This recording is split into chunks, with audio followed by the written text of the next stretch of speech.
we need a sausage for March. Escargot. Escargot is definitely a great idea. I think a lot of people want a snail sausage. One of the biggest beer holidays on the calendar, it happens in March. St. Patrick's Day. Yes. Corned beef and cabbage. I was thinking green hot dog. So they make the river green in Chicago, so we could potentially, I mean, a green hot dog, is there a danger of that not being appealing?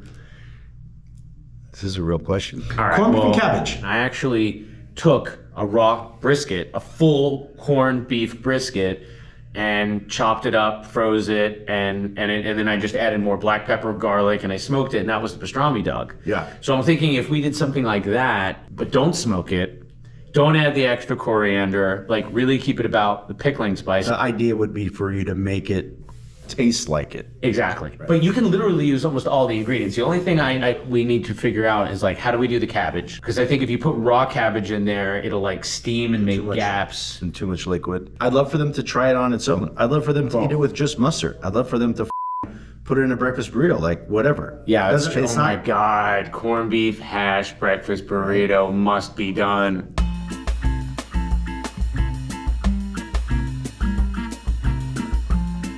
We are at the legendary, historic, opened in 1919 restaurant in Hollywood, Musso and Frank Grill. On Tuesday, they do a corned beef and cabbage. Perfect opportunity to go to Musso and Frank's on the boss's dime. Even though we just went to the legendary Musso and Frank and had incredible corned beef and cabbage. We're making a corned beef and cabbage for St. Patty's Day. We should have a corned beef and cabbage from an Irish place. And this has absolutely nothing to do with the fact that the lighting was very terrible. No, it has nothing to do with the fact that the audio on my shirt was awful. The lighting was terrible. We didn't have enough B-roll. The place was really loud. None of that played into the fact that we have to reshoot the corned beef and cabbage stuff. Now we're in the wonderful city of Long Beach, headed over to a little restaurant called the Old Dubliner. We're going the wrong way. Wait, don't you live here? Yeah, so I've never actually come out of that parking structure, and I navigate the city better when I'm drunk, so. So have you ever actually been to this place when you were sober? No, I actually legitimately have not.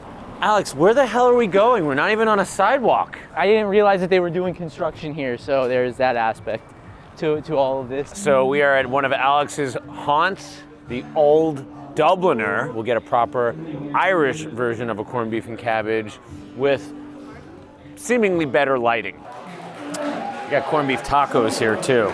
See, that's a place that's doing corned beef right. We're here, we're rolling. We got our black and tans, we got our JMOs. Okay, so we did get a spread today. We got a spread today. So here is the corned beef and cabbage, right here. Okay, we got a corned beef taco, which is something different. It's oyster night here, so we did get oysters. And we got chicken wings, because I do love their chicken wings a lot. So this is a big difference between deli corned beef and traditional kind of like Irish pub. That St. Patrick's Day corned beef is it's cooked for a long time, and so it becomes tender.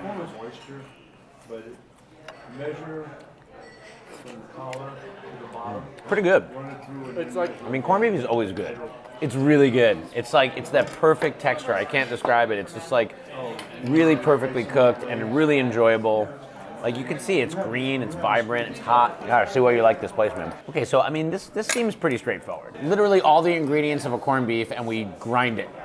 Instead of letting it cure for a week, we grind it and we let it cure for 10 minutes. when you have ground beef and you emulsify it with all of the corned beef curing spices, you end up curing the corned beef almost immediately because everything is emulsified together. Whereas if you're doing corned beef as a cut of meat, It can only be on the outside. and it takes time. The cure is going from the outside in, and by the time it reaches the middle, it's gonna sit in there in a brine, in a liquid, for like a week. This is a bit of a hot take. I think what we could actually bring to the table is delivering something that has the flavor of corned beef, but it's got enough fat so that every bite will be succulent and juicy and delicious. Why is that a hot take? Because that doesn't seem that hot to me. Well, because I'm saying I think our sausage could be better than actual corned beef. This was a great time. I'm glad we came here. Hopefully we'll be able to use some of the Musso and Frank footage because my wife and daughter were there. They are not here now. That is not why I'm having a good time now. Don't think that. Poppy, what are your thoughts on corned beef and cabbage? Poppy, what are your thoughts on corned beef and cabbage? Too salty. That was the perfect shot. Today, on How the Sausage is Made, we take the classic we're taking the classic flavor combination of corned beef and cabbage and we turn it into a sausage. So if I smash them together like that, is that something like afterwards? We're going to make our own corned beef by grinding beef and combining it with pickling spices and then adding cabbage to that. Corned beef is actually a brisket. So the same brisket. Hi, Poppy. Thank you. Corned beef is actually made from taking a whole brisket and brining it, usually anywhere from like 3 to 10 days. If you're doing it at home, you're probably gonna do it for like at least a week or 10 days. If you had a whole corned beef brisket, and Alex, now would be a great time to show like an image of a whole brisket. Adam, why don't you let me edit? Great. A brisket has two main components. There's the flat and the point. This is the flat of the brisket. If we had the whole brisket, including the much fattier point, then we could really just turn it right into sausage. If we turn this into sausage, it would be okay, but I doubt there's quite enough fat to make a really delicious sausage. First, we're gonna make a pickling spice. Then we're gonna take our beef, we're gonna cube it, we're gonna grind it, then we're gonna salt some cabbage. We're gonna mix that all up, stuff it into some sheep casings, and we're gonna throw some mustard on that bitch and hope she eats good. And we're also going to throw this in the pot and cook it because it's corned beef. This is pickling spice. This is what we got here. This is a pickling spice recipe that I actually got from Charcuterie, the book right here. Mustard seed, coriander seed, black pepper, red pepper flakes, cloves, allspice, mace, which is kind of like similar to nutmeg, but it's a little sweeter. Bear mace. Bear mace? Yeah. What's bear mace? Bear mace. Bear mace? You've never heard of bear mace? No, what's bear mace? Oh, like Never if heard a bear is like coming, If a bear is coming and you mace a bear? it's called bear mace. You've never heard of bear mace? I'm just wondering, like, if a bear gets that close, you need to get close enough to mace the bear? Well, the whole point of bear mace is it goes like super far. It's not like regular mace. Oh, now that makes sense. You can't have not known this. Are you doing a bit right now for the thing? Cinnamon and bay leaves. So all these spices, these are all like punch you in the face flavors. Yeah. First, we're gonna toast up some mustard seeds. Did you miss that? I did. Oh no. I did. All right. Smell it almost right away. And you see how these guys are starting to pop? Is that good? Whoa, jeez. Yes, just smell that. Doesn't that already smell rad? That smells great. That smells really, I mean, really good. just those few flavors. We're at pressure there. Hi, my name is Adam. Okay. So now we're gonna grind this up and we're gonna make our pickling spice powder.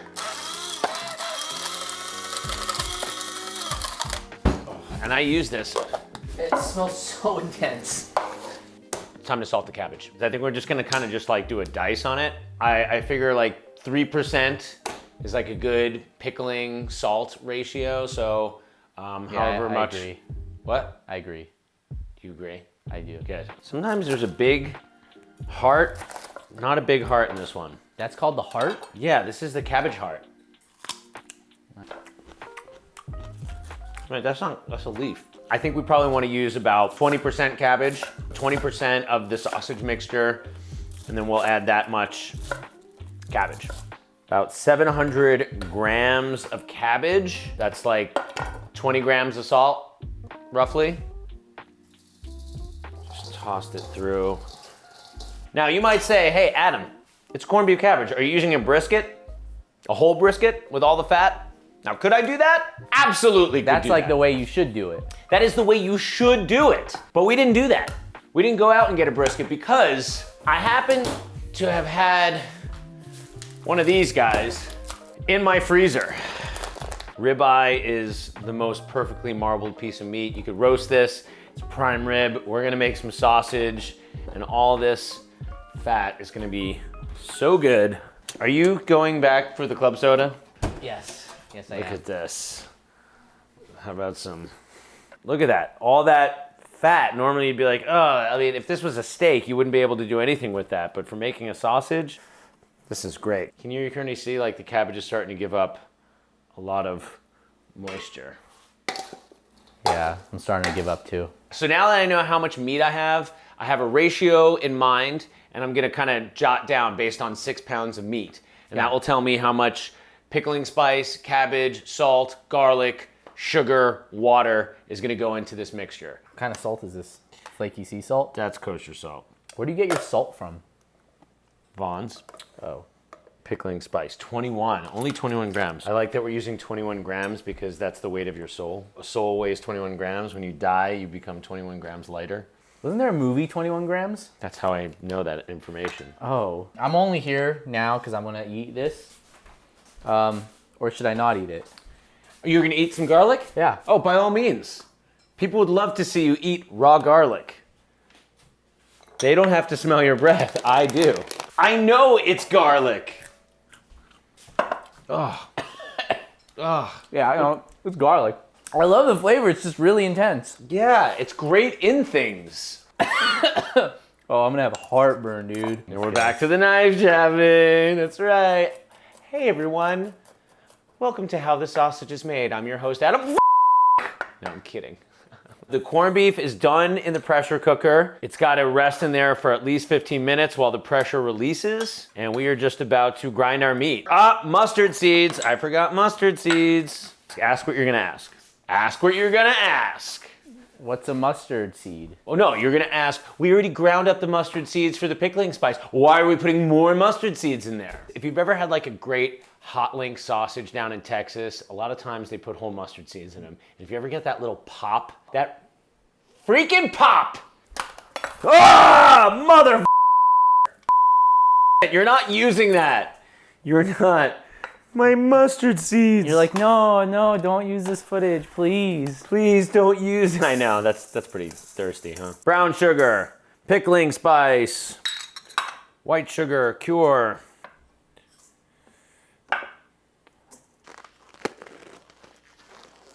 Hey, would you be mad if I have one more? With the fucking seltzers. Yeah, set me up as well. Here's the meat, super cold.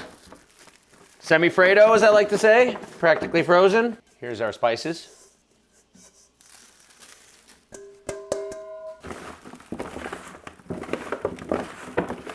Commence grinding. I love mixing the spices with like the cubes and then like watching it emerge through the grinder. Look at that. I mean, you can see how much fat is in that right now. This is very exciting to me. We're going for a lot of myosin. We want to see those big, long, nice, juicy strands. You see all that? You see all that myosin? Yeah. Out comes the mixture. And look, that color is hopefully gonna get nice and pretty and pink. Hi. Oh, it's for me? What should I say? Hello? Answer it. What should I say? With the corned beef, in goes the cabbage. This is looking pretty cool. I'm into it. So we're gonna do a side-by-side now. We're gonna test our corned beef and cabbage sausage next to corned beef. We're gonna blindfold Alex, see if he can tell the difference. So we have some comparison. This is the corned beef that came out of the pressure cooker. So we got some of that pink color. Oh, look at that. See the cabbage? Oh, look, and that's the texture. So this is a little fattier, this is the lean. Let's go a little fatty. That's the delicious part. Yeah, let's go. It's not like I don't know what corned beef tastes like. It's delicious. When they sell it in the store, they sell it as the flat or the point. So if you buy corned beef for St. Patrick's Day this year or whatever, get the point. Get the fattier part. Get 2 of them. It's usually cheaper and it's definitely better. Tastes exactly like corned beef. I mean, it even kind of has a corned beef texture. Mm-hmm. Come here. Come here. Oh. You want it? It is a little hot. You guys try. Okay. So yeah. So this is the corned beef sausage. Wait, that was Daddy's. You wanted Daddy's?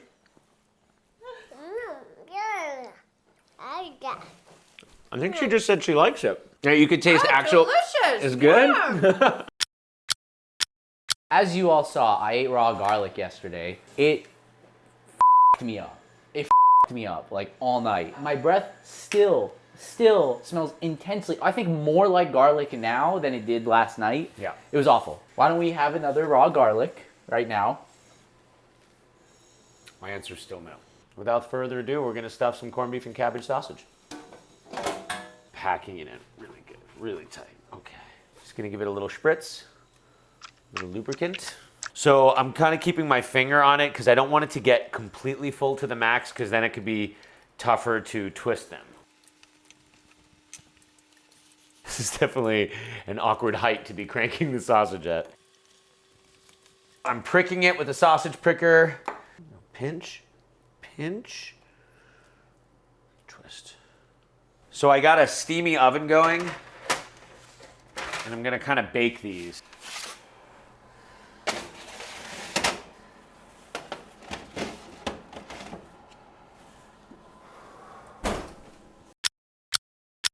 Let's try it. Bon appetit. You think that's like a catchphrase, huh? It's a horrible catchphrase. Wow. We had so much corned beef and cabbage yesterday that like everything started blurring together. Yeah. This is completely new. I haven't had any corned beef and cabbage anything today. This tastes exactly like corned beef and cabbage. This is exactly like everything we had yesterday. All right, I got a treat for you. Yeah. Now this is something I started making like 15 years ago when I made my pastrami dog. I was like, oh, what does pastrami go on? Goes on rye bread, right? Pastrami on rye. Well, corned beef also goes on rye. So I made a rye hot dog bun. Wait, you made this? Yeah, I made this. This is a rye hot dog bun. I don't think anybody makes a rye hot dog bun. You made this. Like Well, you made it bread. could be awful. You haven't tasted it yet. But like, no, I'm talking just the sheer fact that you like formed it into a bun. Why can't you believe I made that and I made this? A little mustard. All right, this is a good whole grain mustard right here. If this passes mustard, then passes muster or passes muster is the expression. I just said passes muster. Mustard. What did I say? Corned beef and cabbage on rye. Eats all day. I am a very big fan. I am a really, really big fan. We're gonna take this to Hago. We'll see you in Hogup's office. Oh, you want to pass me one of those bad boys? He's like, is it seltzer clock? Baby You needs didn't his finish your bottle. coffee, but you... I'm gonna finish the coffee. You like your seltzy.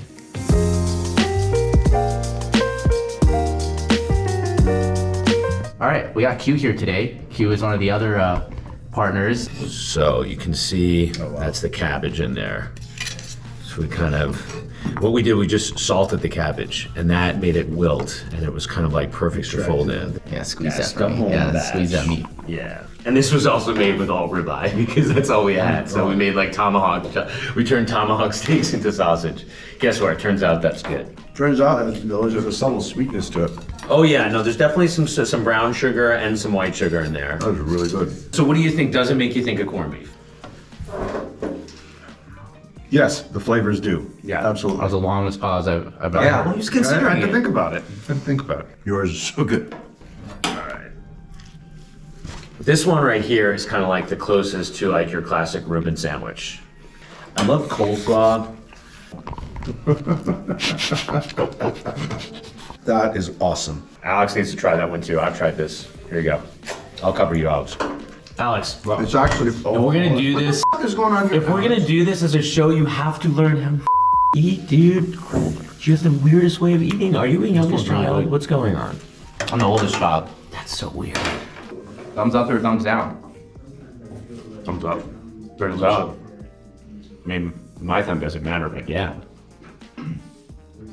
This guy. Be more enthusiastic, kid. It was very enthusiastic. Thumbs up. That was like good.